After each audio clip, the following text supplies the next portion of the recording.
Passing News. My name is Nabia Khan reporting live from our studio in Florida. Today we are going to be talking about the aquatic debris and how it is affecting our environment. A recent study shows 5.25 trillion pieces of plastic, large and small, weighing 269,000 tons could be found throughout the world's ocean currently. From what I know, this is a huge problem that needs to be controlled. Aquatic debris is defined as any persistent solid material that is manufactured or processed and directly or indirectly, intentionally or unintentionally disposed of or abandoned into the marine environment of the Great Lakes. Some examples of aquatic debris in our oceans is plastic, glass, tin cans, metal, cigarette butts, and plastic bags.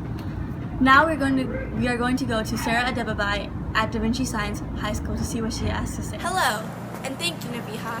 I'm Sarah Adebabai at Da Vinci Science High School, and I'm here asking the general public what they think about aquatic debris and what they know as the general public. Hello, what is your name? Kat Ramus. Saya.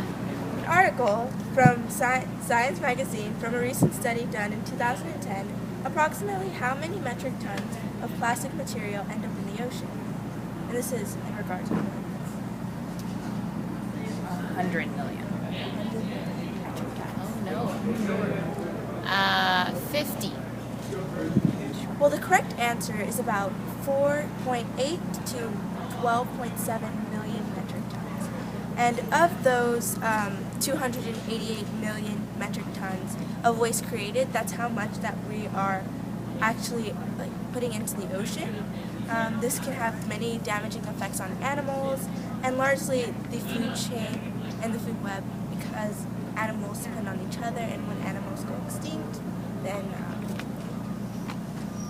really bad things happen. So thank you. You're welcome. Okay, next question. I was way off. What country produces the most mismanaged waste in the world? In this context, mismanaged waste material that is littered and not disposed of. So the first country is Egypt, China, United States of America, Iran. China. China? That is correct. That is correct. China, being China is, it turns out the correct answer is China. And even though the United States does not have an estimate rate of 5.6 pounds of waste per person, it is not the country that produces the most mismanaged waste. It's actually China, and China is the most populated nation in the world, so that leads to more waste produced, and they don't really manage it, and 28% actually goes into the ocean, more than any other nation in the world. So next question is, many sea animals, such as turtles and fish, mistaken marine debris as food and eat it. When they do this, this can cause serious damage for animals. According to the U.S. Environmental Protection Program, in a study conducted with 38 green turtles, a percentage of which is the following percentage ingested a type of aquatic debris: A, 88%, B, 61%, C, 74%, and D, 57%. 68. Is that an answer? 74. I'm going with 74.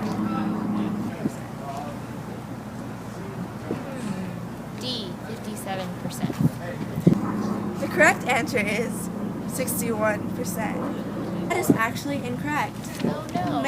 And this is because many animals mistaken different types of debris as food. For example, birds eat fish eggs, but they mistaken plastic pellets for food. And this is our last and final question. Overall, you have heard me say these statistics of the whole dilemma of aquatic debris. Do you have any final thoughts on how you can help reduce and eliminate this issue of aquatic debris? Maybe having more recycling areas on campuses or in schools or at workplaces. That's a great idea. I think people should recycle and pick up their own trash. So As you can see, lots of people want to change. They want to help the oceans thrive and their creatures that live in the ocean. But they have no idea on which they could do other than recycling. So back to the studio with Nabi on ways we can help the ocean thrive. Thank you, Sarah. Today we have two special guests, Allison and Alicia, from the hashtag Get On Board campaign to stop aquatic debris in the ocean. They're here to let us know what we can do to make a difference in our environment and in the significant and worthwhile cause. Hello and welcome to NASA News. Hello, thank you. It's great to be here. Great to meet you too. So for the viewers for our newscast, can you talk a little bit about your campaign today? Sure. As an organization, we want to create awareness for aquatic debris and how it affects animals, humans, and the food web. Humans are causing these animals to suffer. In fact, 80% of aquatic debris comes from land sources and affects animals in three main ways: entanglement, ingestion, disruption of habitat. That plastic bag that you let fly will now end up in the gutters and to the ocean. These things can be prevented with only the help of humans. We started it and now we want to end it. Yeah, going off of what Alicia said, we really want to help make the environment a better and safer place to live in. And it's not too much to ask for you to pick up the trash if you're at the beach or if you see trash on the floor. And by picking up that little bottle cap on the floor or plastic bag, you're preventing the water from dragging it into the shore and eventually into the ocean, which pollutes and causes unnecessary debris in the ocean. We both really want to see change and support from all humans. If you save the environment now, then you will save future generations and stop the extinction of many of the marine animals in the ocean. Okay, so I have another question for you guys. Is there any other way or something that you can explain to the viewers who are watching this right now and so they can do something to help the environment and stop this cause? So as an organization, we do have a website and the link will be down below. And on that website, you can find multiple flyers that we are trying to get out to the community in order to educate the public about our problems that we are facing with the ocean. And also we have some tips in our website where we offer some important tips on how you can prevent littering from going into the ocean. Also, we're starting Aquatic Debris Awareness Month. So basically during that month, we weekly go to different beaches and clean up with the community. And also we go to schools, workplaces, and spread awareness through assemblies. For more information, you can visit our website link.